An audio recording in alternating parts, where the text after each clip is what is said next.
This is the One Piece Podcast, episode 491 for the week of Monday, October 16th, 2017. My name is Zach. And my name is Ed. And it's just us this week, although Steven will be on shortly for our One Piece Volume 86 recap. Ed, you want to tell us a little bit about what we'll be going through? We'll be going through the SBS and any other things that we thought were important last month. Yes, for Volume 86. Don't spoil the fourth wall here for us, Ed. So we're going to go through that. We also have some piece together that we got from you. Not a ton, but we'll go through that as well. But before we get into the show, I want to mention, first off, you should be supporting us on Patreon at patreon.com/OnePiecePodcast. This month, we posted the One Piece Film Gold commentary, which I believe I was delusional during. So I hope you guys enjoyed that. I listened to the first few minutes of it, and it gets off to a good start. That's good. I listened to parts of it as I was editing. I know you have a harder time listening to your own voice than I do, but fortunately, I don't think you talk much. No, I definitely do not talk much in this, but Steve and Alex do, and there's lots of Weeb Simpsons, as I recall. Yeah, Weeb Simpsons was invented pretty much that day. Yeah, on that commentary track was I think where they were really workshopping it. So yeah. if you're if you miss Steve and Alex 20 minutes of bullshit, here's 2 hours of Alex and Steve featuring the rest of the One Piece podcast. In the background, occasionally going in and talking about One Piece. We also have our latest Patreon podcast episode, It's Garchu, in the Tony the Tiger voice. That is around 30 minutes of exclusives, outtakes, and more for the month of September. We'll have the October one at the beginning of November, and I hope that's not too confusing to think about. I know you are also a Talking Simpsons listener. I don't know if you saw on Twitter this week that someone made Bob Mackey fan art of Tony Menthol Moose. No, I did not. Because he's reading One Piece. So that's nice to see. Yeah, I didn't know that. No, it's good crossover right there. I like it. Mm-hmm. So yeah, please subscribe to us, patreon.com/OnePiecePodcast. Also want to mention, we will be at Anime NYC. We have a panel on that Friday night, November 17th. We'll have a little more detail about that to come. That is at the Jacob Javits Center in New York City. The weekend is November 17th through 19th. They just announced they will have the live action Full Metal Alchemist movie premiere, the US premiere, with the director. And as you may know, we are FMA fans here, right, Ed? That's right. We did an FMA podcast back in the day, which is available on our SoundCloud channel for those who are interested. So I don't know if we're doing anything for that, but at the very least, hopefully I'll be at that premiere, and hopefully I'll see you there. At the very least, you should come to our panel that Friday. With that out of the way, we have an anime recap for episode 809 with Sam, and we have our manga volume 86 recap, as well as a little bit of piece together. So why don't we get started, Ed? All right, let's do it.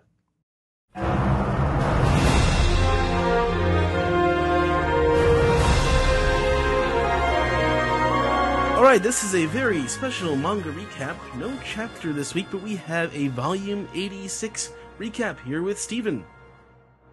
All right, we are going to go over the SBS questions and whatnot for Volume 86, which is entitled Emperor Assassination Plan. And on the cover, this is a very red-based cover. This is their the wedding volume because it contains, let me see, what chapters are these? 859 through 69. Yes, 859 through 869, which basically starts in the middle of the planning strategy meeting between Bedge and the Straw Hats about their plans with the launchers and whatnot, and the picture of Mother Carmel, and it goes through the wedding scene and Big Mom's flashback, and ends with the Big Father, the giant castle at the very end. So. I like the way they're holding the launchers in this picture, and also the way that Chiffon is looking at Bedge holding this giant gun, and he's like, "Yeah." She's very happy about her husband. Yeah, yes, she is. That he's there you go. You're gonna kill my mom. That's awesome. It's a very Fire Tank Pirates heavy cover because we got Vito and Gotti. Gotti with the I think everyone has commented, the very strange purple hair motif. Not quite sure how I feel about that one. But otherwise, it's a very red We had color scheme. other characters with purple hair in One Piece. I'm sure we have, but I mean, he just looked like, if you read the manga, like you look at it, I mean, he's just like, oh, he's just, it's orange or brown or something. Nope. But oh, wow, very, very funky. And you get the wedding cake in pink and white, and right in the front you have Sanji and Pudding, and it's a pretty decent cover. I don't think it's going to be a widely remembered one when all is said and done. But there is always something fun to see under the front cover. And in this case, we have not one Panda Man, but two. The first one is kneeling, on Sanji's shoulder and kind of doing. It's almost like a proposal thing, but it's like a proposal / Romeo pose here, where he's down on one knee and he's extending his hand, but he's also doing the kissy lips, and there's a little heart going towards Pudding. And the other Panda Man is playing Luffy's favorite game, where he is smushed between the cheeks of Luffy and Caesar Clown, aka Gangster Gastino. I do like that like the whole composition to the front with like them smushing their faces together is pretty funny. Yeah, I like that he managed to sneak a Panda Man joke in there. That's pretty good.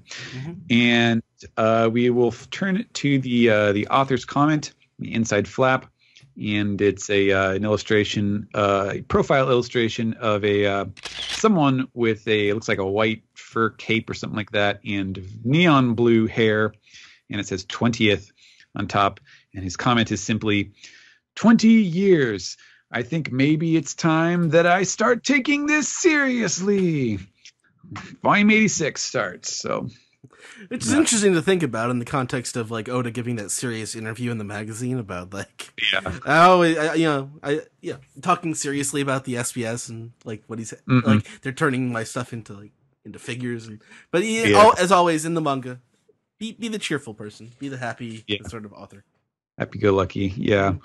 There was a neat touch in the character profile section for this volume, because previously in the last 2 or 3 volumes or so, they put a gradient filter over Sanji's profile in the Straw Hat Crew section, where it was like, oh, it's Sanji, but he's kind of like he's fading away. He's not really with them anymore, and they would put him under the Germa 66 portion, and now they have reversed it so that his crew profile is the normal one, and now under Germa 66, that version of Sanji next to Reiju, Ichiji, Niji, and Yonji is the one that is fading out to symbolize the turn in his allegiance. Not that it was ever really truly in question, but I like little details like that. So this is an 11 chapter volume, and I don't know if it was just me. Yeah, it felt like there was a lot of SBS in this particular volume. So we will start with the first one. Oh boy, the header is everyone's favorite scene of the Okamas in the Kamabaka Queendom running across the beach, and fortunately, at least this time, we don't have to have the gay panic scene, I guess, of Sanji fleeing in terror. They're just frolicking for fun. Just frolicking, yeah. And everyone who gathers at this corner, and they use the kanji for island, has the heart of a maiden. Indeed. And so our kickoff question says, hello, I'm Ichiro Oda. I'm here to answer all of your sexual questions. Let's begin the SBS. And Oda's like, imposter! Now stop trying to impersonate me. I am innocent. SBS is not a segment for sexual frivolity. This is completely wholesome. This is the worst intro ever. And the first real question is, okay, Oda-sensei, I'm sure that you've gotten lots of letters ever since you revealed that Reju's not wearing tights; those are her actual you legs. You said this was a serious question, and therefore we're just looking at her panties right there. Don't let it bother you that people are asking you that stuff. All of humanity was naked once. And I translated this here as, if panties are all it takes to get their panties in a bunch, then they need to learn some self-control. And this comes from a pen name. My heart was racing and I got a nosebleed. And Oda is like, your pen name is the least wholesome thing about everything here. So, yes, there you go. Great selection of questions here. And then following that, we have a question about chapter 858, when Nami is bathing. If the whole family sees this in the anime, it's going to be very awkward. So what should I do? And Oda says, "Man, what's up with all the naughty questions? Like, this is just weird. It isn't like this all the time." Okay, listen up. All of humanity was naked once. So if a bathing scene is going to get you all Twitter, you need to learn some self-control. P.S. I got a nosebleed while I was drawing this scene. He's just taking the previous. Okay. Yes. He's doing a bit. The next SBS segment has like an entire hard-boiled noir novel written in the header here. Wow. For Senor Pink, and it's basically just like the man swung out his arm and knocked the girls aside and said, find some younger man to cavort with, and they said, "Eek, no, senor." The man whose name was Senor Pink, senior officer of the Doflamingo family's Diamante forces. And he's like, "I ain't into kids," he said, his baritone voice warm with the glow of love. And then they screamed, "Eek, senor!" The end. So wow.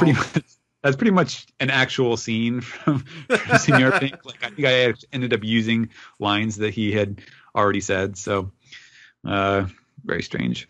So the first one is a reader request to make Yarouge look cute. And as you can see, he drew Yarouge with basically the exact same, except he's got some pigtails on the side and a little bow. And he's basically just, what does he say? Like, oh, they do what they want, or they do as they please, which I think was probably a quote from Shabandi from when his first appearance was. Yes. I remember that. And Oda was like, "I tried," or like, it didn't work. So there you go. Next question, not a question, just a comment. "Odachi, I've decided to display my Nami figure on my TV stand," and they helpfully provide a stock image of Nami with the bikini Nami who is pouring the liquid over her face. God damn it! And Oda says, "I see. Next question." I just had see. That's the thing, though. That was in my calendar, and I turned it to the bonus One Piece Filmed Gold colors for that's in that calendar, because I'm like, that still doesn't look right to me. Like, her arm is still way wonky. You didn't need to see it for 2 more months of the year. But I put it up for a few days, but then I switched it. Next one, Odachi Sensei, sum up your current feeling with a famous One Piece quote. 3, 2, 1, go. And the quote he used is, "Yuck, it's sticky." And he puts in parentheses, "unforgettable quote." And he puts the panel where it's from, which is, again, the Sabondi. And it's where Robin reaches down and she feels the ground where they have the, the special, whatever the resin or whatever it is that seeps out of the ground into the bubbles. And she goes, "Ew, it's gross." And then she wipes it on Usopp's leg. So that was it. The next question is about the big black cat in Hawkins' pirate crew. "I can't get over how cute it is. Is that black cat a mink?" And then they have the insert image where it is definitely not a black cat, it is a white cat. And Oda says, "Black? That's a black cat? That looks black to you? Well, okay, can we agree that it's a cat? Because you're right, the cat is a mink. He's a crew member on Hawkins' crew. His name is Faust. He seems to be a sorcerer, but what kind of sorcery does he command? What kind of sorcery does he catmand? That's a little joke for you folks. Wow. So, yeah, that's interesting. That's, I mean, you know, Oda always has some kind of idea for how to flesh out these characters. So that at least raises a little promise that we'll get to see something interesting about him. And the last one for this segment is about Whitebeard, who, you know, much like the Hulkster in later days, always wore a bandana around his head. Was he hiding his baldness? Please draw what he looked like underneath. And he takes off the bandana, and it's basically the same shape as his mustache, but it's like a little whale tail because it just comes right out of the center of his I think head. it's like a sumo top knot formed in the shape of his mustache. And wow. And he's quoting the "I still love you, my son" line. And Oda says, "This is what it's like under there, according to rumor." So, you know, it kind of makes you wonder who is spreading that particular rumor. Good question. So, yeah, I like that one. The next SBS is Pudding is feeding Chopper and Luffy the SBS letters, and in a callback to the Chocolate Cafe scene.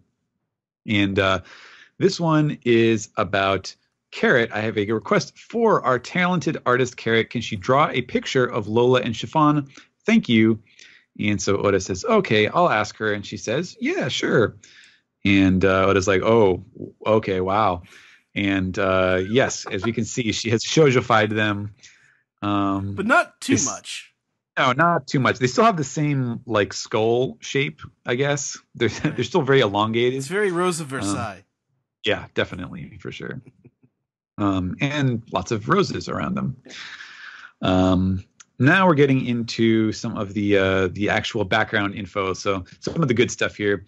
This reader is 16 years old and a huge fan of Charlotte Katakuri. Roger, so I'm kidding. No, this is from Mino Gorilla. So I don't know. Maybe that's his pen name in Japanese. So I have a question. There are some people in Totoland with very long necks. Are these the snake neck people? If I'm right, please use the Germa 66 press tool to stretch out my neck too. Ah. And Oda's like, yes, that's right. The snake neck people who appeared on the slave auction list in the Sabaudi archipelago have not been seen until now. Some of Big Mom's children are snake necks. This is the 34th son, Mascarpone. Or mascarpone? I forget how they. Yeah, it's mascarpone. That. It's Italian cheese they put in cannoli. Right. And the 29th daughter, Joe Scarpone, which isn't a thing. No, it's not a thing. But Joe is the one of the kanji readings for woman, so I think that's what he was going off of. Yeah. So yes, they are twins and they are inseparable. So there you go. And is it the style among the long leg people to get leg tattoos? And the images here include Smoothie and Blue Gilly, both of whom have tattoos, and then for some reason Baron Tamago. So it was just his devil fruit that made him look like an egg all this time, and he's just been a regular long leg? I don't know. But his answer is yes, it is the style for them to get leg tattoos. They're very proud of their long and beautiful limbs. And as we saw with Blue Gilly back in Dressrosa, it is a fashion choice to have openly visible tattoos on their legs. Baron Tamago does not seem to fall under this type, however. So it almost feels like he shoehorned that in just to be like, hey, did you know Baron Tamago is the long leg too? So he's not some sort of weird Eggman. That's just the fruit. No, I guess not. Although you would guess, I mean, does that mean like as a Count Niwatori, now he's just a very long-legged chicken? I don't know. I have to go back and look at those, I guess. Wow. Yeah. And we will go on to the next SBS, which has a nice callback to Atachan, our favorite wanted poster photographer, who is he's taking the photos so quickly and printing them off so quickly that they are flying in the air and forming an SBS. Can you read any of those in the? There's one. There's one that says "Dead or Alive, Captain." Oh, you can't. But okay. yeah, you can't really see it. Yeah, and in any case, this is reader submitted, so it's not like we're gonna see something new from Oda. Right. So this is a question, and I believe, we did talk about this for sure, but it's nice to get some confirmation. It is about the bento that Sanji prepared for Pudding when he ended up fatefully seeing her third eye.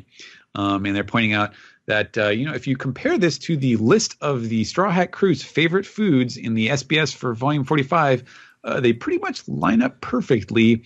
But there's something to the left of the sandwich that I can't tell. Is that Brooks' favorite, since he wasn't listed at the time in that SBS? Can you give me an answer that will swirl my brow? And Oda says, yeah, good, nice, very nice observation.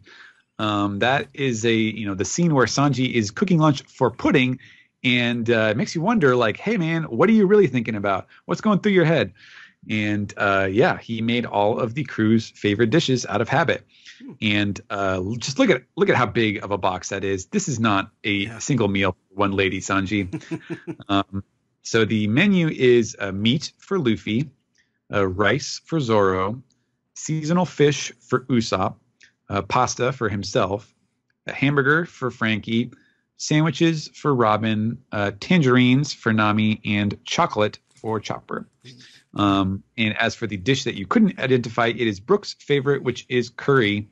Brook loves to eat curry, but he makes an absolute mess of it. So Sanji does not typically like to cook it for him. And includes a helpful illustration from back in Thriller Bark, or very close to, I think, when we see Brook just completely, he looks like Pigpen, pretty much, just totally filthy. And speaking of these the scenes with Luffy and Sanji and food, the lunch that Luffy eats at the location of his promise with Sanji looks really gross, but Luffy says it's delicious. Is this because his gratitude is the most delicious seasoning of all? I complained about my wife's cooking, and now she doesn't cook for me anymore. and his pen name is I will only eat the food my wife cooks. And Oda is just like, wow, that's just one of those things that you say that will cost you your life. So, you brought that on yourself, buddy. Such a Japanese thing to say. Yeah. Take responsibility for yourself. Right. The next one is an interesting one. It's a little trickier to get across in English because it's one of those, Japanese word choice things. It is someone who says that I've been a reader since Volume 1, and I was noticing that... it was the Baby Hody crew, or the header. Oh, yes. Header for this sorry. chapter. Yeah, thank you for pointing that out. Yes, the Baby Hody crew when they were much cuter and less annoying. And yes, the question is about how the all the characters of One Piece, no matter what their personality is like, or their kind of style of speaking, when they express their gratitude, it's a very straightforward way. Like they always say "arigato." So he doesn't use like alternates for it, like "domo" or like "thank you," or these other various kind of quick ways to express your thanks. And he asks, was this an intentional choice on your part? And Oda's like, wow, that's something that's a pretty amazing observation to make after 20 years of the series that someone has pointed this out. And he says, yeah, that's definitely a thing that I do, that I am purposeful about. You have characters, especially like Zoro, I think, who's probably the poster child of kind of not wanting to express what's on his mind in a straightforward way. Like he's too shy, he's too manly to be straightforward about it. But even he will do that.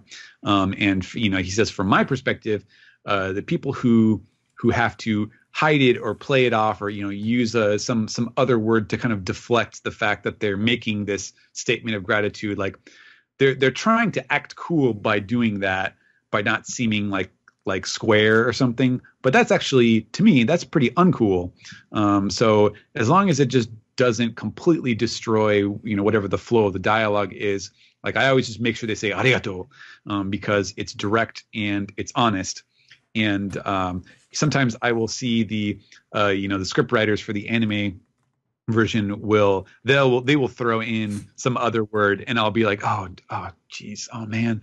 But on the other hand, it's not like people watching are going to necessarily notice, and it's not something that he feels so strongly about that he would spell it out, like force them. You have to have them say arigato. It's just it's a personal thing for him. Thanks for noticing, he says. So yeah, there you go. New things you learn about the creative process all the time. And the next one is about transponder snails. Do they have a silent mode, or as they call it in Japanese, manner mode? That's fun. I didn't know it was called that in Japan. Yeah, that is the term for it. And he's like, everybody has those times where they're just like, oh my God, don't go off right now. I don't want to hear my phone go off. Can you adjust the volume on transponder snails? And Oda's like, well, they're living creatures, they're biological organisms, so it just kind of comes down to training. So if you're like shh and it doesn't make any noise, then congratulations, you are in silent mode. But as far as the volume goes, yeah, it's just pretty much how well you train and feed them. Good point. Yeah. So the last question, which I like here, it actually it was placed very intentionally here, because this SBS question is right after the chapter that ends when it's when things are going down. Like they've just broken they already broke the picture of Mother Carmel in the wedding scene, and Luffy is about to show it off to Big Mom, and then Katakuri is walking up, and he's looking pale, and Capone ends the chapter with like, everyone has an equal right to change the future, and he looks real evil and cocky about it. And so this reader writes in, he says, I have something to say to my dad. Everyone has an equal right to change the channel. And he says, Oda, who I have to admit, he is taking sides here. He says, you're still living at home with your parents, so I don't know if a dependent is on strictly equal footing with grown adults here. So I don't know. Oda has this discussion with his own children. Yes, that's what I'm imagining here. After that, there's actually, this is kind of a throwback. It's been a while since they did something like this. He included a special like a reader art submission where it's like a find the differences thing, where it's the two very, very similar pictures. And again, the header for this chapter is yes. This God, Manchuri. Manchuri, that's right. Princess of the Tontatos. Yeah, what did I call these things? The healing puffs. Man, I had a really good name for them, and now I've forgotten what they were. Fujitora and Sengoku are also there. Yes, they're entranced with their cuteness.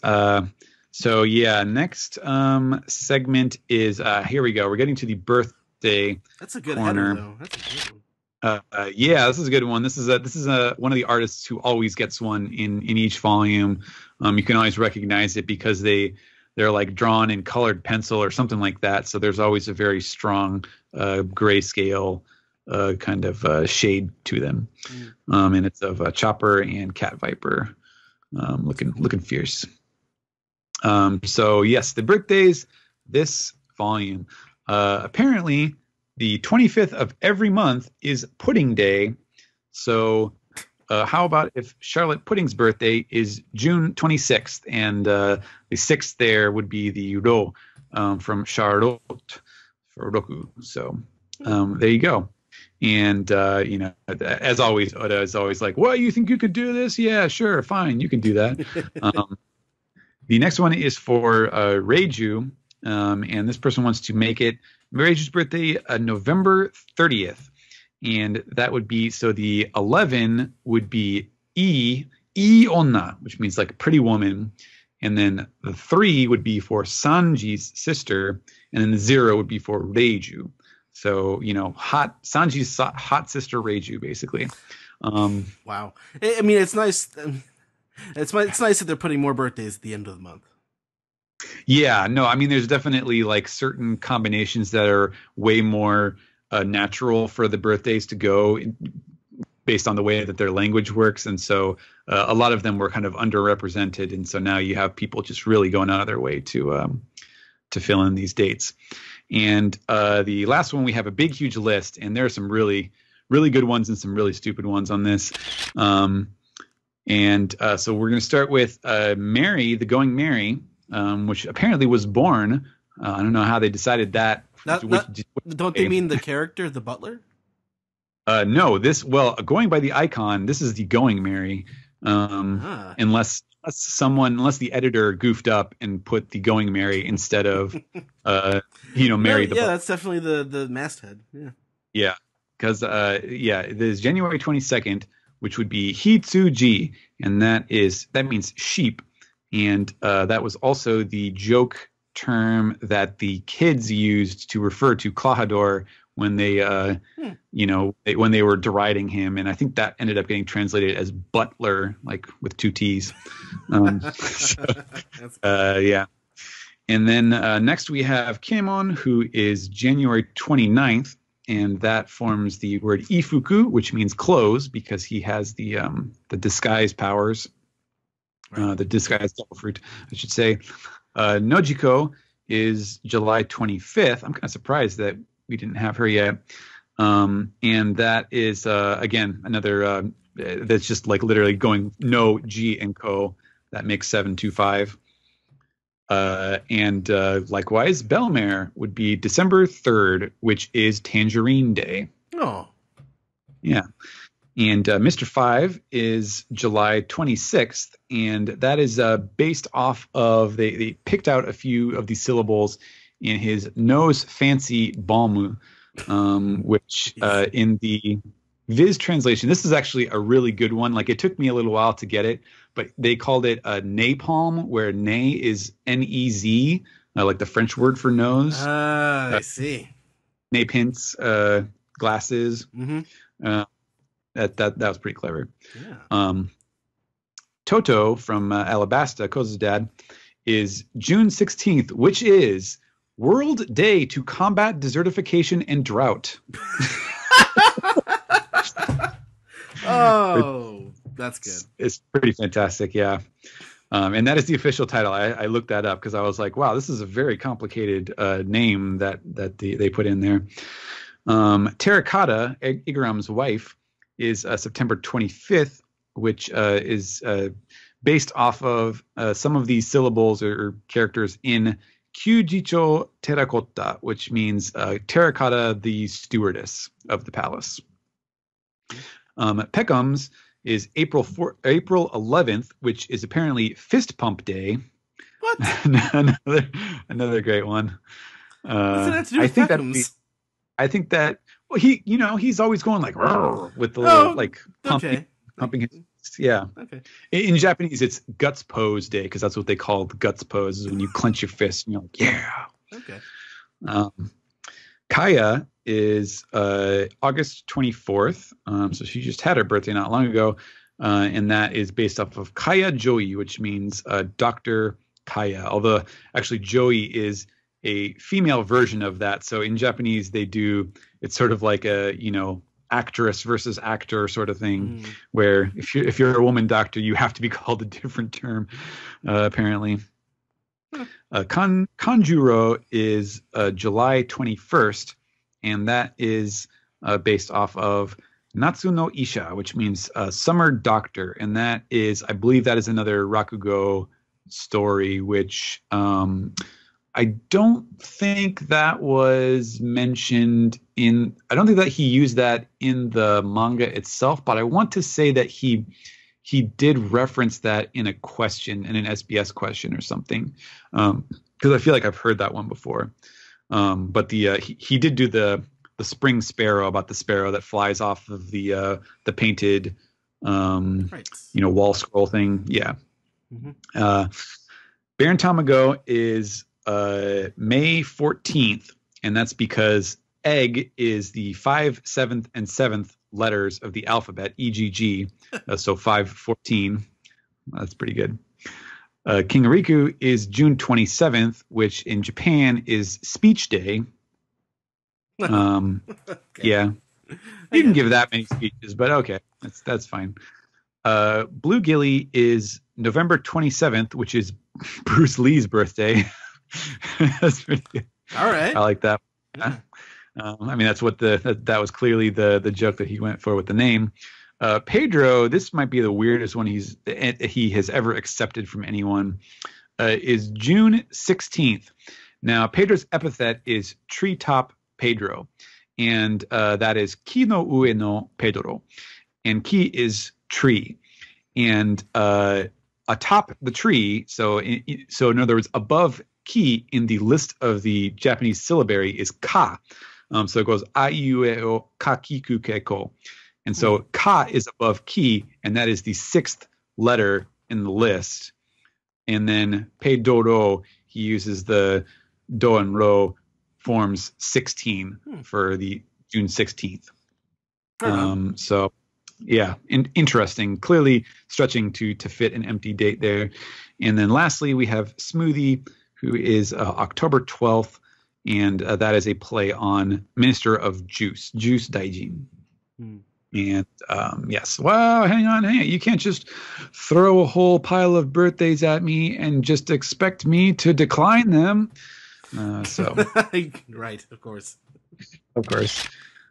So yeah, final chapter. Oh, and I wanted to point out here, because I'm looking at my list of changes, that in between this is the part of the book where they're going through the backstory, the flashback for Big Mom, and they did correct. I believe I mentioned this, but they did correct when she was talking about her orphan Jun Giant becoming the first Marine giant in the Marines. They did correct it to John Giant. Oh, okay. That's the guy we're thinking of the whole time. Not his long lost brother. No. That makes sense. Yeah, that clears that up. And then we have our final question, or final SBS segment, and the first question. Sanji peeling his apple there. Peeling it off for the little mouse there. Right. In the style of Iron Chef French Sakai. Yeah, yes. So the question here is about Beppo's distant brother. You mentioned that in another SBS. Was that the Zeppo character that we see in a brief flashback in chapter 850, or is it an unbearable coincidence? Oda says, yes, you are correct. They look alike for a reason. So Pedro, his Nox pirates were actually originally the Nox explorers, and they ended up getting pursued by the government because they were searching for poneglyphs, and that turned them into the Nox pirates. And that was about 15 years ago. And Beppo was just a little kid he admired his older brother Zeppo. And one day he climbed down the elephant to gaze at the sea. I'm not sure why he needed to climb down to do that. He ended up getting washed all the way over to the North Blue, and that's where he met Law. Meanwhile, Peckham's took all of the Nox pirates who were unable to continue due to injury or lack of will, and that left just Pedro and Zeppo at sea. So Peckham's and all of his group wound up in Big Mom's territory, and that essentially saved their lives because they weren't able to go on otherwise. And that gave them a new master to serve, a new debt to repay. And ultimately, Pedro and Zeppo, in their quest for poneglyphs, made their way to Big Mom's territory as well. And after 5 years of searching, which led to that fateful scene that we see in the flashback, and that was their original reunion with Peckham's. So that's a good story, but the fact that he tells it here makes me sad that it's not going to appear in the story. Yeah, it seems rather convoluted. But it does at least explain, like, okay, how all of these characters are together and why they're all connected to Big Mom, why Big Mom's territory is a part of Pedro's past. So there you have it. And lastly, we have another art request. A reader wants to see Charlotte Linlin at ages 28 and 48, since she is 68 now. Can you draw them? And so Oda, he includes a panel of her in the present, and then we get her at 48 and 28. Man, and are we supposed to take this like seriously? I don't know, because I kind of hope we're supposed to, because like she looks badass. She does look badass, but on the other hand, she also looks nothing like the younger Linlin that we see in the flashback, as sort of little orphan Annie thing that she's doing. And then even when she's like a teenager and she's working with Streusen and, messing with everything, like she also still looks very much like the Big Mom that we know. So I don't know how seriously to take it, but she looks like she could kick some ass. Yes, she looks like a badass. That's for sure. Yeah, that's pretty awesome.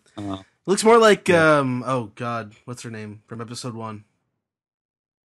Oh, Elvita. She looks like skinny Elvita a little bit in the first one. I think you're talking about the Phantom Menace.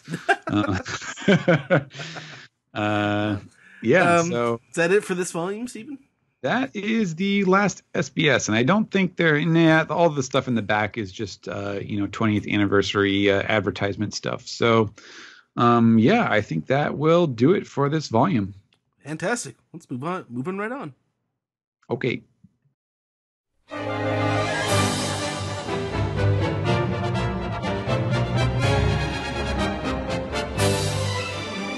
This is the anime recap for episode 809, A Storm of Revenge. An enraged army comes to attack. I'm your host Sam, and today with me we have, once again, Ed. Hello. How's it going, Ed?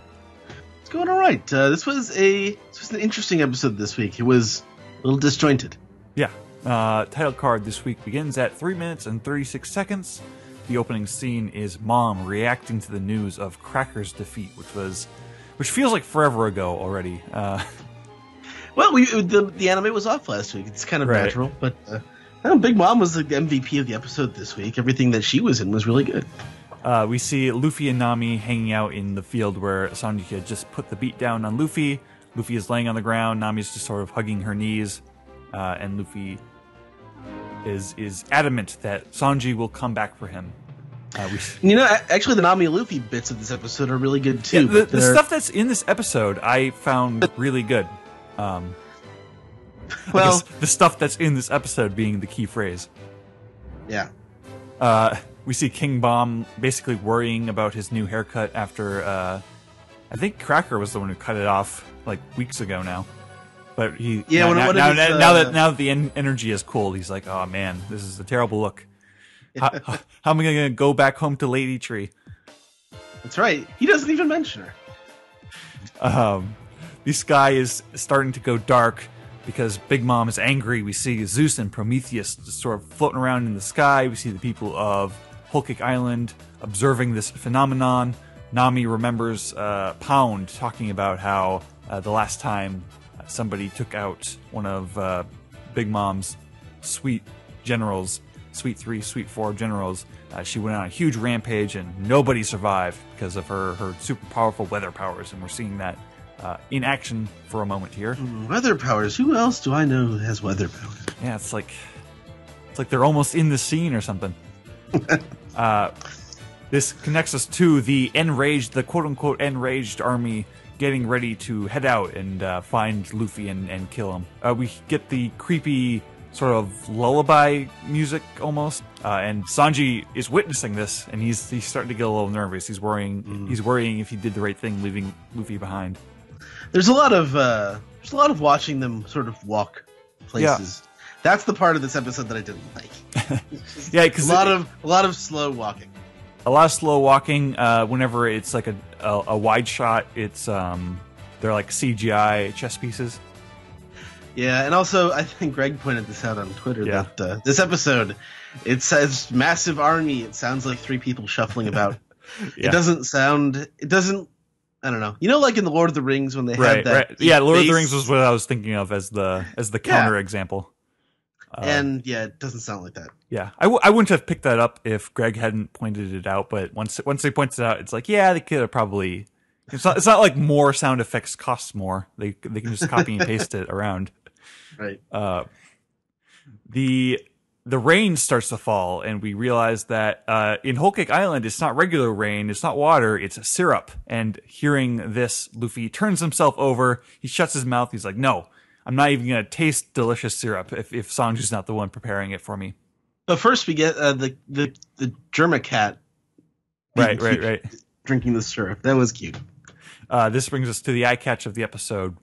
And then when we return, it's the Vinsmokes being greeted by Big Mom's family. We see Baron Tamago. There's a wide shot where like he looks like weirdly skinny, but he's greeting the Vinsmokes, and we've got homies that are like floating umbrellas arriving to cover them from the rain. This whole scene is great.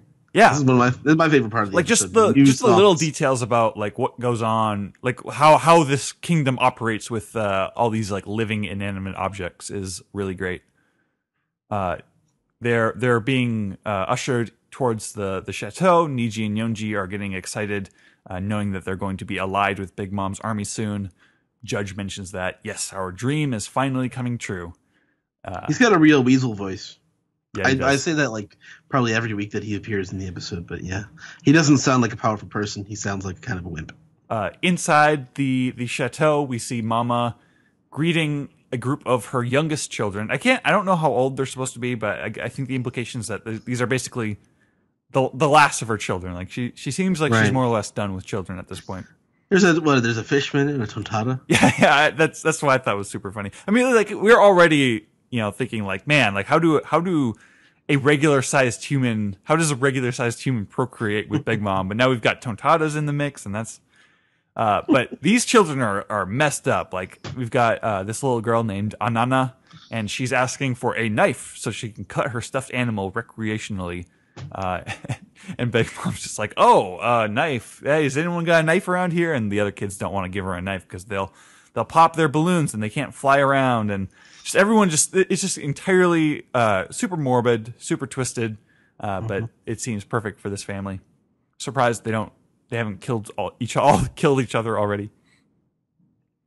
We come to the engagement ceremony where it's like this big, bright, colorful room. Big Mom, she sees Sanji's bomb bracelets, and she's like super happy about this. Like, yes, everything's going according to plan. Although Sanji looks like he's drawn in a way that looks like he's purposely positioning himself so that his bracelet can be seen by the camera, which is funny. Pudding shows up, and the guys, everyone other than Sanji pretty much are all just going goo goo gaga for her. Big Mom and Judge are talking about how it is a political marriage, but it would be nice if our children were happy all the same. Like it would be nice. That would be a pleasant consequence of it's a bonus, yeah, of their scheming. And they all raise their glasses. They're sipping wine. Sanji doesn't look like he's really trying his at all. I can't remember if that goes. Is that something that comes up later in the story? That he doesn't. Is there something going on with the wine? I can't remember. No, I don't remember that. But it really stuck out to me that like Sanji it doesn't even look like he touches his lips to the wine at all. But then the musical sequence kicks in. This part is pretty entertaining, where we've got the tea, like the plain tea and green tea, arriving, and they're like singing a song. Like, which one? Well, are you the whole choose? thing is a song. Like, yeah. It doesn't stop being a song. But I mean, it starts with the tea and green tea, and they're like basically vying for Sanji's affection. And Sanji, he's just dead inside. Like this whole episode, he's not entertaining any of it. He's not in awe of any of it. He's just like, it's like tea or green tea. He's just like tea, and like the music almost has to like pause whenever he talks, just to like let his moroseness sink in. Like the honey and like, I love that when Sanji chooses the tea like jumps up in joy, and the green tea is like going ah, like it's sad he didn't get picked, and like you've got all this food on the table that's like smiling and begging you to eat it, which is I can't imagine is like a great thing to offer guests who don't normally live around here. Like, oh hey, we wanna make you feel warm and at home, and we're gonna have your food talk to you before you eat it. And they're singing the song, and they're going la la lunch, la la lunch, la what? It's like, yeah, who wants to have their food talk? Well, I was thinking, like, does Big Mom like deliberately put souls in food before she eats them? and is there does the soul go into you when you eat it? Like, if you're not Big Mom and you eat food that has somebody else's soul in it, like what happens? I don't know. It's weird. So during all the mayhem, Pudding is passing Sanji a note, and he turns it over, and it's like, "Oh, let's please talk in private." And then that connects us to the final scene of the episode, which is Luffy and Nami in the middle of the storm. This, like, the Luffy and Nami, they both look drawn really well in this episode, and like the storminess like is really great and atmospheric. But like they really drag this final scene out as they're just like watching this big army slowly come to them. It's like the last like 4 or 5 minutes of the episode of just like standing around waiting for this this army to arrive, and that's how the episode ends. That felt a little bit slow. A lot of slow walking again. Yep. That wraps up the episode. Any general thoughts, Ed? It was hit and miss. I liked the song the most. Yeah, I found pretty much the entirety of the episode really enjoyable, but like I'm also like really getting worn down by the pacing because like 807, right, which was the like really flashback half of the special, right? Just like the fact that they did that is like, okay, now you have to start picking up the pace. Like if you can't bog us down that much and then continue to go on, like they're it's like 75% of a chapter every week or something. Yeah, it doesn't look like it's going to be changing anytime soon. So I'm like wondering, I'm like trying to figure out how long this arc is going to be in the anime. I think I like calculated it out. It's probably going to still be like at least 80 episodes long in the anime, which is almost Dressrosa length right there. All right, well, we got a lot to look forward to then. Yep. I think that should do it. Ready to move on to the next segment? Sure am. All right, let's go.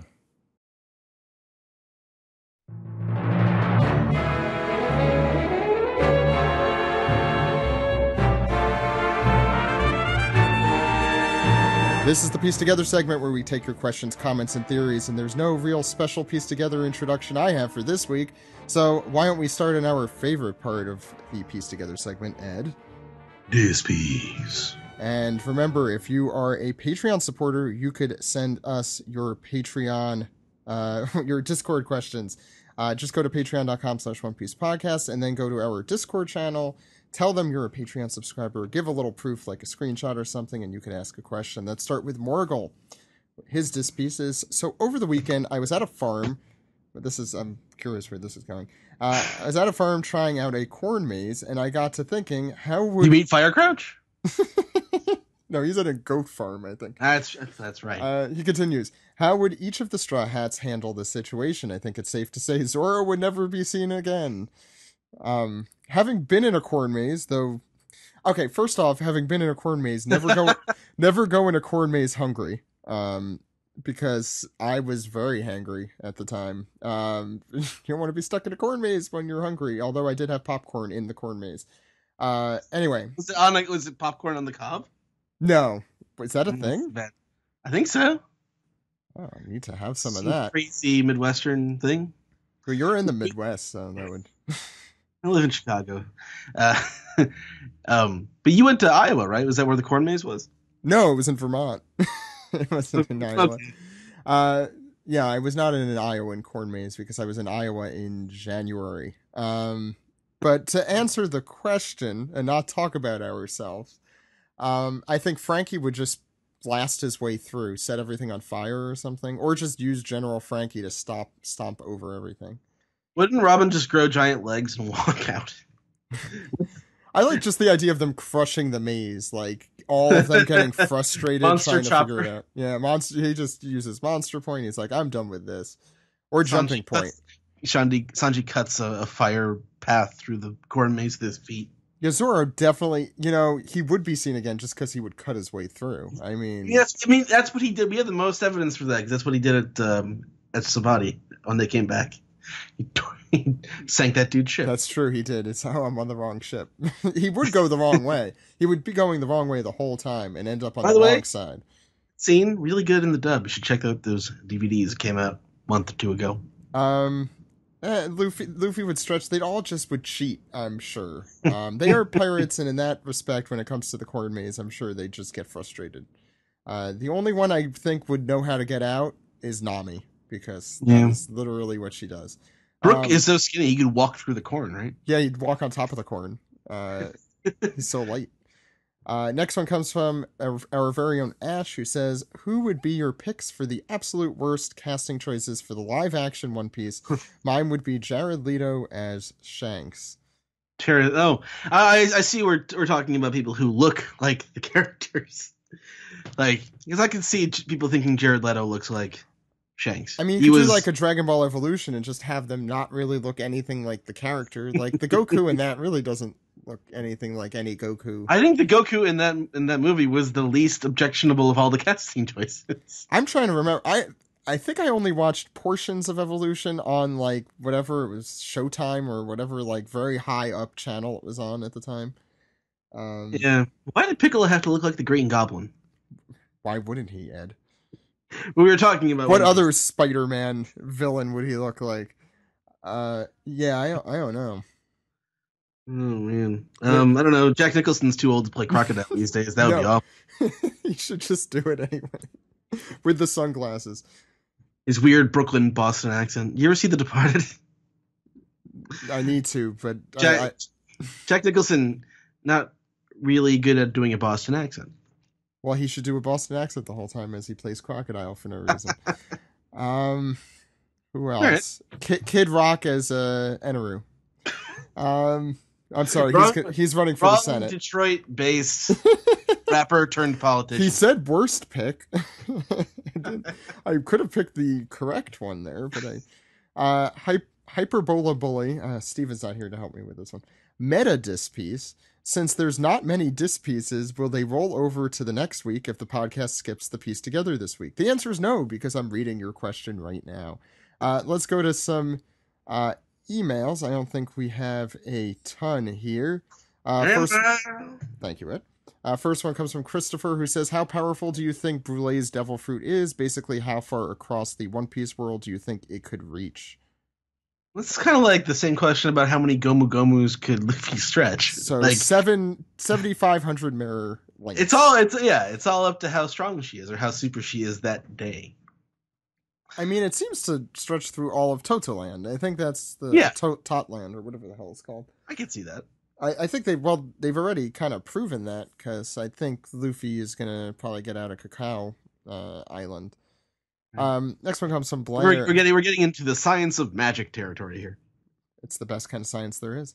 Blair says, hey, One Piece Podcast, it's been a while since I sent an email to you guys. Keep up the amazing work you do. You guys are awesome. And I'm just going to end it there. Now, recently I've gotten into the dark side of fandoms. So far, I haven't faced any negative experiences in many of the fandoms I've claimed, except I just got into Rick and Morty. So with last week's Sauce fiasco, I'm starting to rethink Rick and Morty fans. I only got into the show because you guys talk about it so much, and I love it, just not the fans. Well, technically, I guess we're part of the fans, but... Well, I mean, I have a secret. I haven't watched an episode since Otakon. I haven't watched, like, 2/3 of the current season. Oh, wow. Well, you'll have a good marathon. That's what I'm saying, but, like, there's too much hysteria right now. Like, well, it's like a friend of ours says, the show's too fucking popular. Yeah, and by the friend of ours, we all know... I won't call him out, I guess. That's how I kind of feel about Doctor Who, that I was scared off from that series. You know, I retweeted something the other day of a fan base is like on the verge of turning a show that I like. It hasn't really done that since Doctor Who, for whoever I retweeted. The kind of repellent fandom. Yeah, well, I'll talk about that in a second, but she continues. It got me thinking about the One Piece community, and other than not having many people talking about it, I've got plenty of positivity from this community. I want to know if you've experienced a dark side to the One Piece fandom. Do you have any war stories from long ago? Thanks for everything you do. Before Ed answers that question, honestly, I will just say yes, and I don't think we should talk about them on the air, but yes. I mean, plenty. Not a lot, but there were some weird people on our show the first year or two. Like, it just was. That's as far as I'm going to let Ed go on that. But there's also people who have reached out to us who are, pretty terrible. So that's as far as I'd go with that. Yeah, and I think the part about One Piece is that it's such a like the underlying message of it is so positive that it's kind of it doesn't really lend itself to having that sort of negative connotation of the weird sort of admiring the anti-hero thing that goes on with the Rick and Morty fandom. Or even like I think a lot of shonen series that do have that even, but I don't think or that are darker at least. One Piece is one of the it gets dark, but I mean for the most part it's not a very dark series, so there's not a lot of that kind of Death Note-y. I like Death Note, but I think there's definitely that fandom is a lot different than the One Piece fandom. I'll put it that way. And also honestly, I think it has to do a lot with I think sort of the downplaying of like because there's fan service in One Piece, but there's no sex in One Piece really. Also, that's true. And also, I think there are, at least in the United States, I can't speak to a lot of other countries where I'm sure this is not true. I don't think there are as many casual One Piece fans. I feel like more One Piece fans are more devoted, or at least know a little bit about the anime and manga world. Rick and Morty fans, I feel like, really run the spectrum. My doorman in my building saw me wearing the Get Swifty shirt, and we had a whole conversation about Rick and Morty. And I asked him if he got any of the Szechuan sauce, and he didn't. But I let him know it was coming in the winter, so he didn't have to worry about it. But it's cool because even when people don't know anime, people know Rick and Morty, I think, and that could always be a good stepping stone for anime. I feel so lucky to be in the One Piece community. It's mostly so positive. Yes, I think Anime Fans Give Back to Japan kind of gave me a very positive outlook on not just the One Piece community, but I think there's a really bright side to the anime community in general. And I don't think anyone should let the dark side of a fandom influence their decision about a show. I say that despite just saying that is not why I watch Doctor Who, but that was less the dark side of a fandom and more of the petulant, like you have to watch this.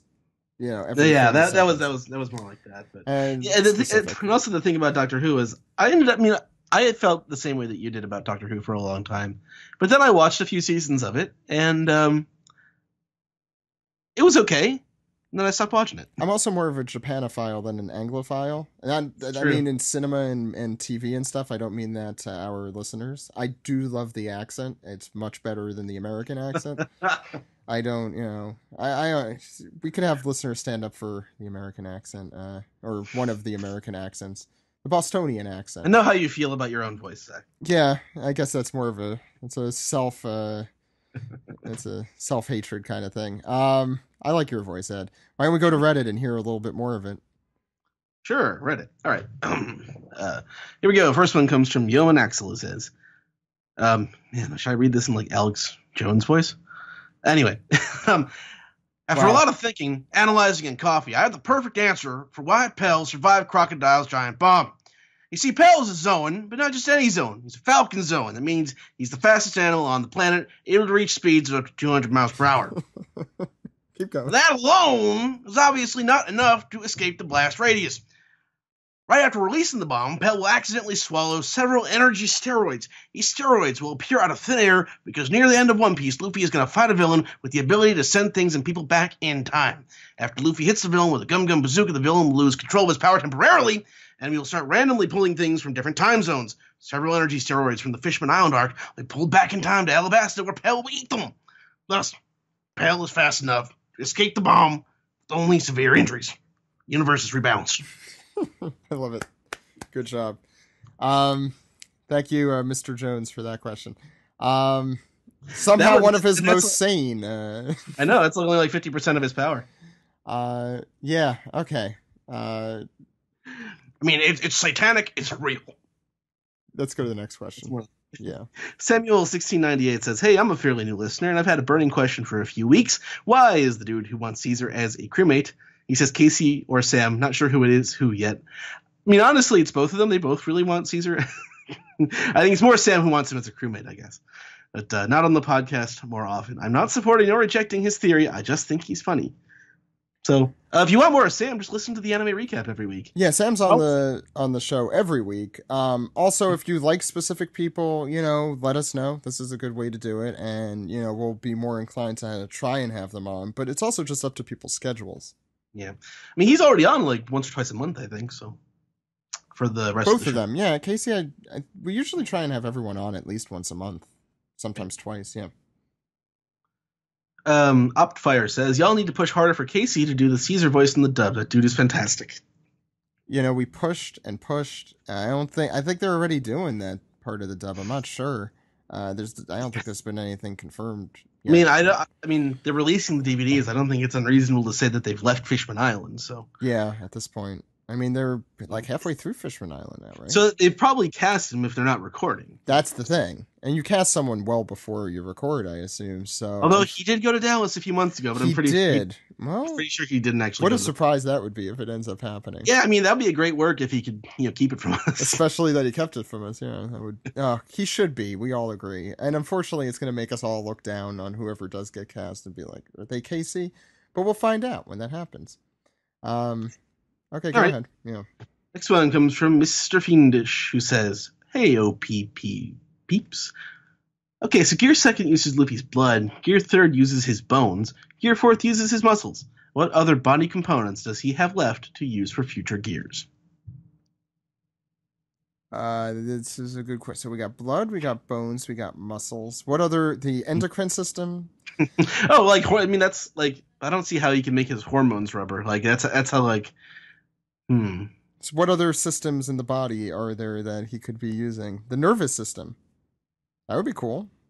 I mean, well, what does it do to turn your nerves? Electricity. He's able to control the electricity, or that doesn't really make any sense because he's rubber. That's right. Yeah. I've debunked my own crazy theory. What are the? I don't know, some sort of rubber poop powers. I don't know. I mean, I'm shocked that hasn't happened already. I know, right? Wait, is this poop rubber? SBS question, volume 87, I'm sure. We'll find out. Go ahead. All right, Reynard, not a fox, says, after much contemplation and a visit to the orthodoctor, I've come to this conclusion that the emperors are analogs to wisdom teeth. They come in fours.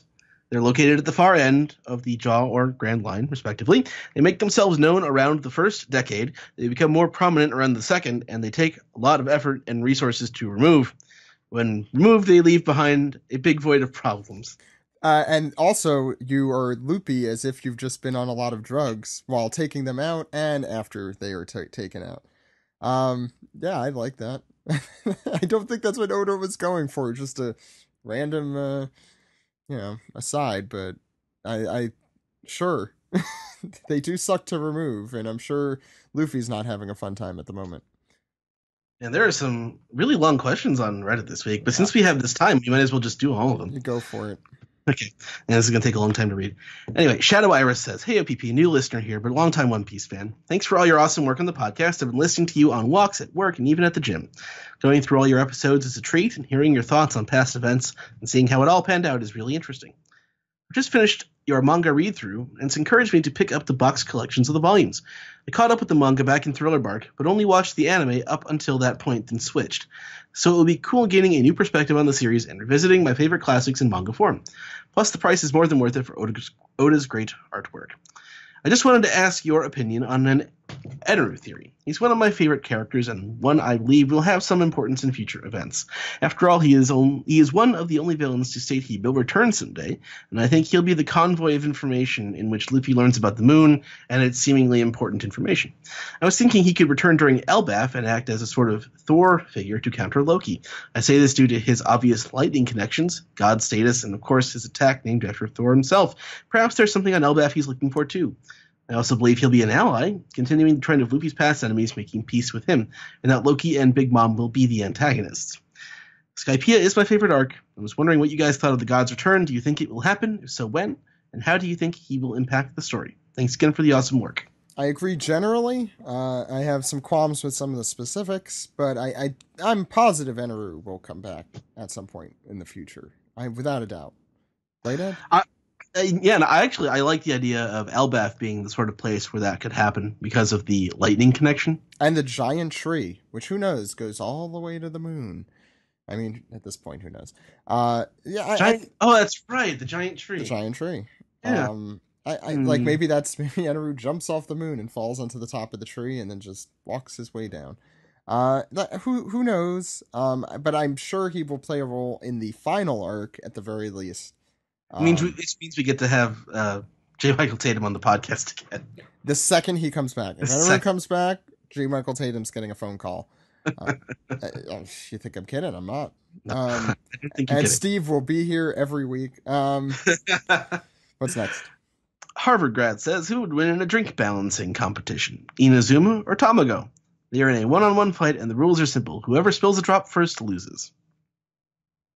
Tamago. Inazuma is very good at balancing tea or coffee. No. Inazuma has his glass of wine, right? Oh, that's what it is. It's wine. Yes. Yeah. And Tamago has the tea on his head. It's on the top of his head, though. Exactly. I think I give Tamago credit, or I don't know. Can he even do that anymore? Because he's not Baron Tamago now. Well, he asked Tamago, so we're talking about Baron Tamago, not his future Count versions. Iwatari. Yeah. Right. So I would go with Tamago. Tamago wins. Yeah. Also, he's an egg. I think balancing and fragility is something he should be pretty aware of as an Eggman.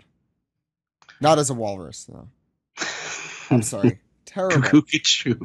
Okay. Cuckoo-ca-choo. All right. Panda Porn Star says, maybe a little early to ask this, but it's been on my mind with all the Muso news lately. What characters are you looking forward to playing as in Pirate Warriors 4? Personally, I'm hoping for Nekomamushi and Ichiji. Yeah, all the Zo characters. I mean, I guess there's not any powers specifically, but I just like all the characters from Zo a lot. Especially Pedro. I mean, I've never played a One Piece video game.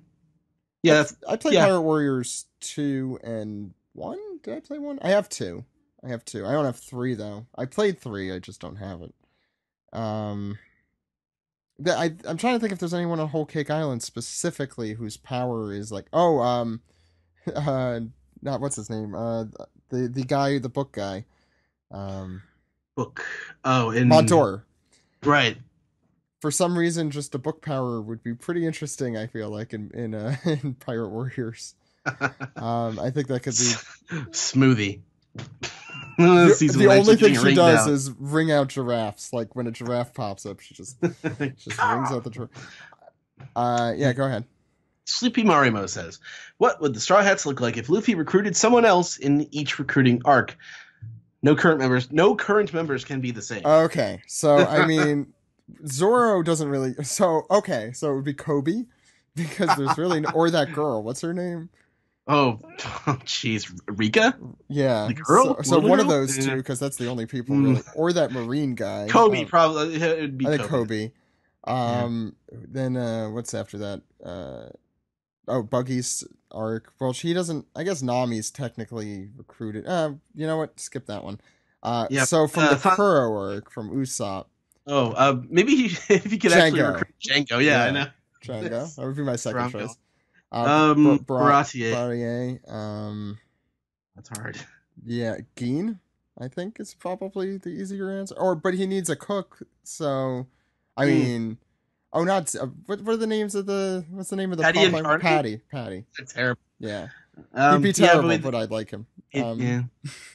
Yosaku and Johnny, they count as one. Oh yeah, sure.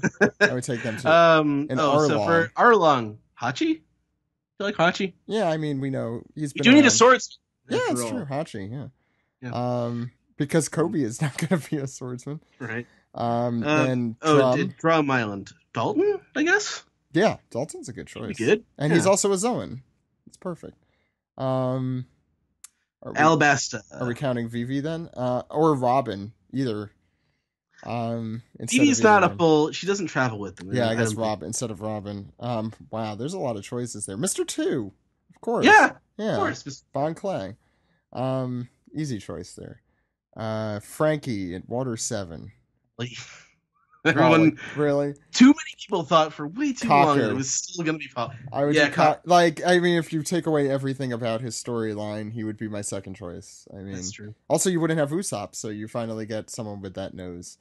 And if you want to count Jimbei, or Brook first. Yeah.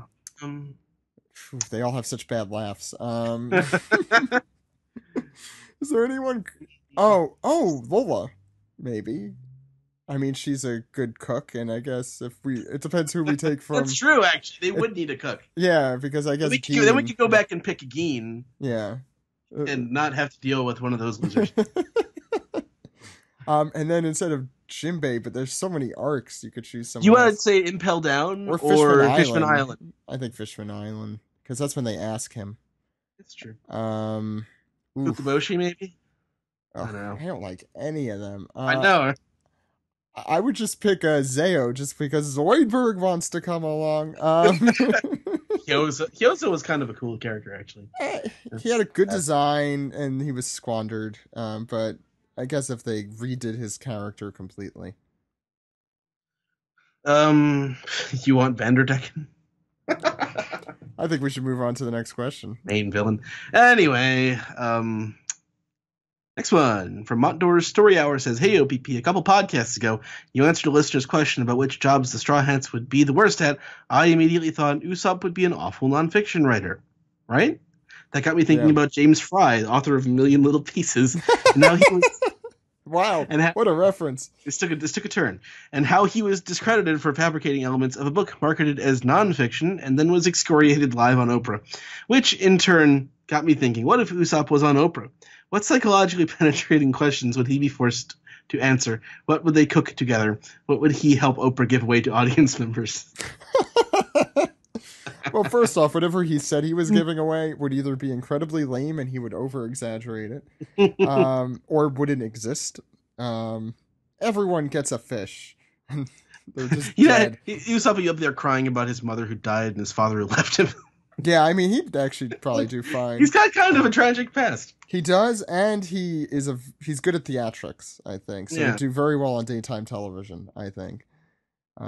He'd be memed. He'd be the next crying Jordan. You know, Michael Jordan, crying Jordan. I know exactly what you're talking about. And if someone could Photoshop that for us, that would be great. Usopp doing the crying Jordan. Right? Yeah. All right, this is the last one, so I'm going to read it quickly. Kind of long. It's from Millard Fillmore, our 13th president. So please. That's right. Yeah. Dear OPP, I've been feeling a bit conflicted lately. You see, a while back, I was at a convention, participating in one of the One Piece photo shoots, and I overheard a conversation that was happening behind me. Two people were talking about who their favorite One Piece characters are. What a fun premise for a conversation, I thought. My favorite character is Sanji, but I know not everyone has the same opinion. So I listened to find out who these people's favorites were. Did they like Zoro, the cool swordsman, perhaps Chopper, the adorable mascot? What about Luffy, our energetic hero? One of them answered, Thatch. In case you skimmed over that, I'll repeat myself. Thatch! Fucking Thatch! You remember Thatch? If you answer no, that's completely acceptable. How many panels do you think Thatch appeared in over the entire series? I think it's like 4. But to go back and double check would be giving Thatch way more time than he deserves. And this person was serious. To be honest, I thought these Thatch people were a myth, a scary story to tell your children at night so they don't misbehave. But no, they're all too real. They're out there in the real world disguised as normal humans. But this is not normal. So standing in the convention center with strangers taking pictures of me, I was conflicted. Do I say something? I didn't want to be that jerk that shits on people's opinions. Do I just let it go and pretend I didn't hear anything? Then I'd have to carry this burden without any closure. I chose the latter. I said nothing. Now I'm a husk of my former self. I can't stop thinking about it. What would bring a person to believe that Thatch is the best character in One Piece? What's worse is that I see Thatch everywhere I go. Supermarket, movie theater, even in the mirror. He's always saying the same thing. His famous catchphrase, "Hey, I'm Thatch." So One Piece podcast, I can no longer carry this burden alone. Did I do the right thing by not saying anything to the Thatch fangirl? How do I put this behind me? How do I move on with my life? You did the right thing. You can't call out someone for their misplaced fandom. I think venting on a podcast is the perfect place. Yeah, this is the perfect place to deal with it. Millard Fillmore, our 13th president, who is our most literate president, clearly. I don't really get it either, but there is definitely a big Thatch contingent. Is it just because of like the homoerotic subtext? Wait, can you expand on that? Yaoi version of Thatch? Wasn't Thatch the one who came up behind Ace and patted him on the back and made him choke on that bone? Oh, that did happen. That was in the anime. I don't know if that was in the manga. Okay, but no, that's a great image we used way back. That might be the only time Thatch appears in an episode image for this podcast too. He was in the anime more, so that might, like, he said stuff in the anime a bunch. I think in the manga he only may have had, I don't even know if he had a line in the manga, but he's like consistently in popularity polls near the top, or I think it's because Ace's involvement, just being peripheral to Ace's storyline. That's like the falafel crew, you know. A bunch of fangirls get together, or fanboys, or whoever it is, and they get together and they vote for them. Which is why we should have that contingent for Big News Morgan, someone who does deserve your fandom, someone who does. Thing is, don't you have to be in Japan to vote in those polls? So what I'm asking is, if you know someone in Japan, or if you live in Japan, next character poll, get everyone you could find, and get Big News Morgans at the top. I want him beating Luffy, doing the impossible. And he should be yelling in the panel, "Big news. Big news. Big news." Before we go, I want to talk about the cover for volume 87, since we got some questions about that as well. This one features Big Mom swinging Napoleon, and you got Prometheus and There's Zeus. lightning across the sky. That's really cool. It is really cool. And it's also got...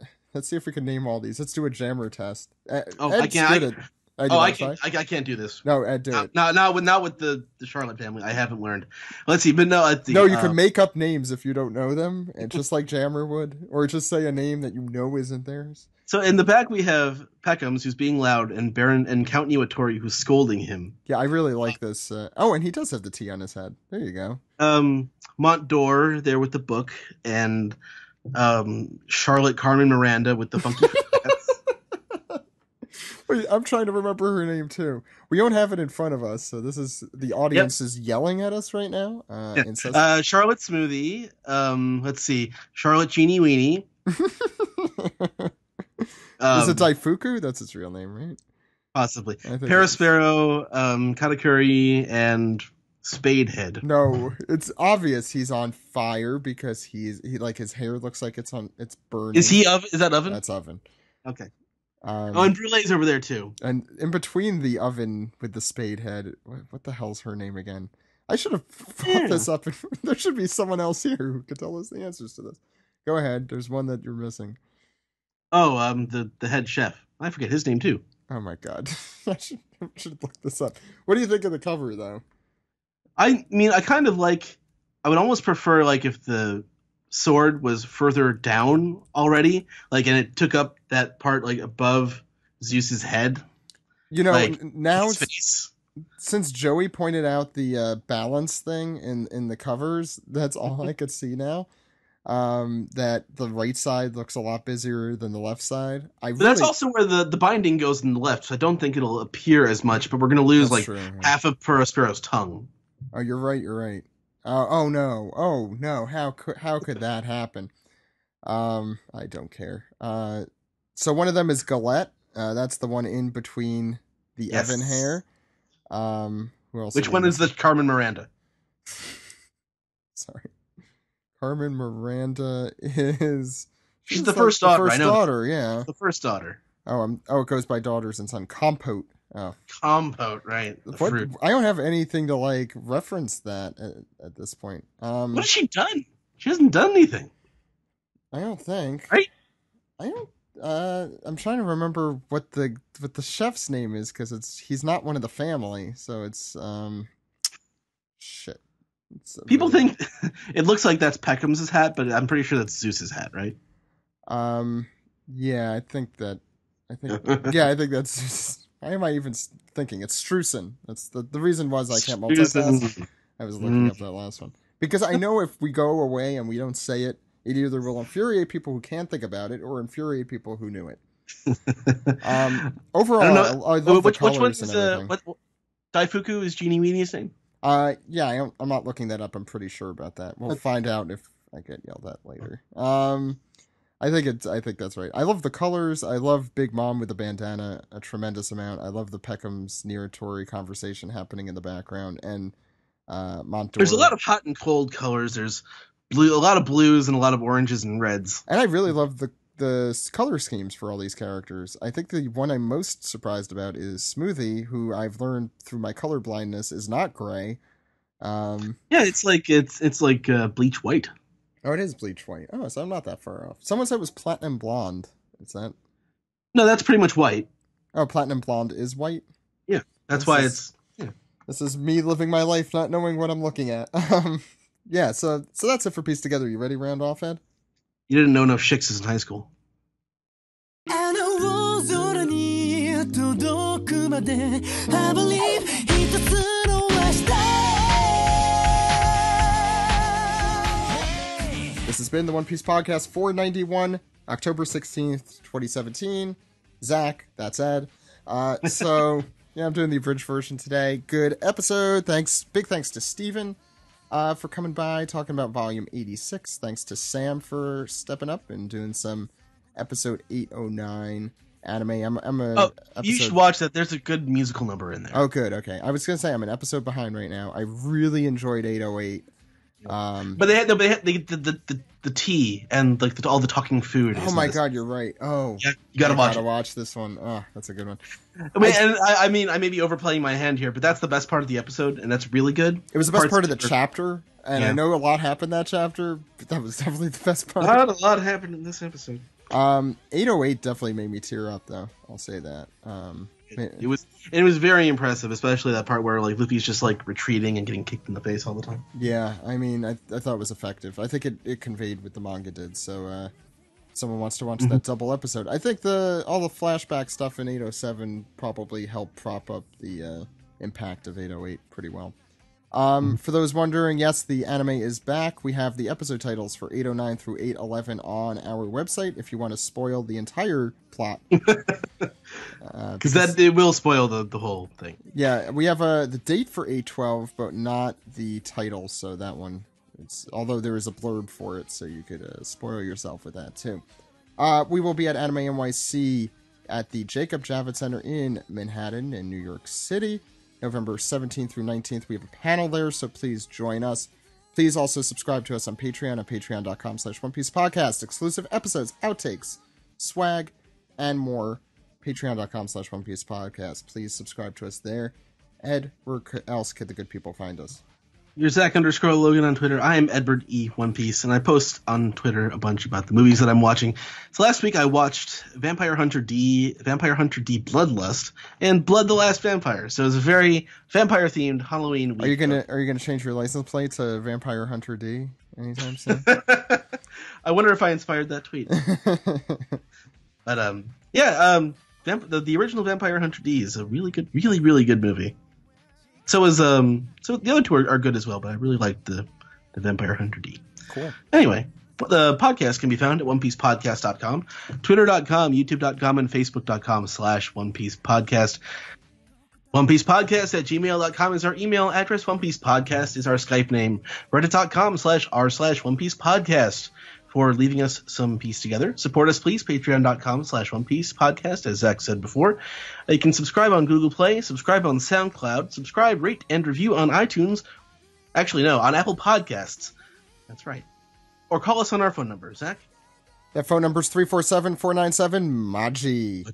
That phone number again is 347-497-6254. Call anytime. Hi. With your questions, your comments, and your theories, I want to announce here first, because I think it just happened, we have passed 40,000 followers on Twitter. Woo! That's amazing. Thank you. Please follow us on Twitter at twitter.com/OnePiecePodcast. Follow me on Twitter. I'll by this time next year I'll have 1,000 followers probably. And I'm at Zach_Logan, as Ed mentioned at the beginning. If you'd like political / anime / dog tweets, I got that for you. Dog tweets are the best tweets. Yeah, I mean those bridge the most divides. We will be back next week with our manga recap, anime recap, piece together, and a lot more with I assume a full cast. So we'll see you then, everyone. Goodbye. Bye.